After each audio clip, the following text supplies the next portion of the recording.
আজকের নিবেদন কবি নীরেন্দ্রনাথ চক্রবর্তীর লেখা একটি কবিতা উলঙ্গ রাজা। সবাই দেখছে যে রাজা উলঙ্গ, তবুও সবাই হাততালি দিচ্ছে, সবাই চেঁচিয়ে বলছে সাবাস সাবাস। কারো মনে সংস্কার, কারো ভয়, কেউ বা নিজের বুদ্ধি অন্য মানুষের কাছে বন্ধক দিয়েছে, কেউ বা পরান্নভোজী, কেউ কৃপা প্রার্থী, উমেদার, প্রবঞ্চক।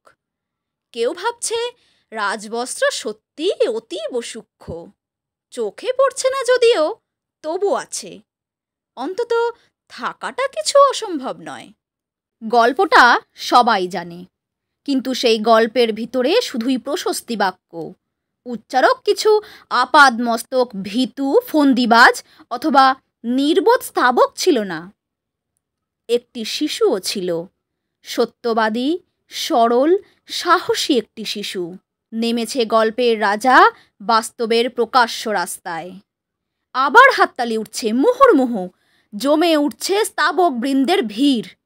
কিন্তু সেই শিশুটিকে আমি ভিড়ের ভেতরে আজ কোথাও দেখছি না। শিশুটি কোথায় গেল?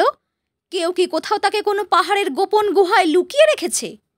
নাকি সে পাথর ঘাস মাটি নিয়ে খেলতে খেলতে ঘুমিয়ে পড়েছে কোনো দূর নির্জন নদীর ধারে কিংবা কোনো প্রান্তরের গাছের ছায়ায়? যাও, তাকে যেমন করেই হোক খুঁজে আনো।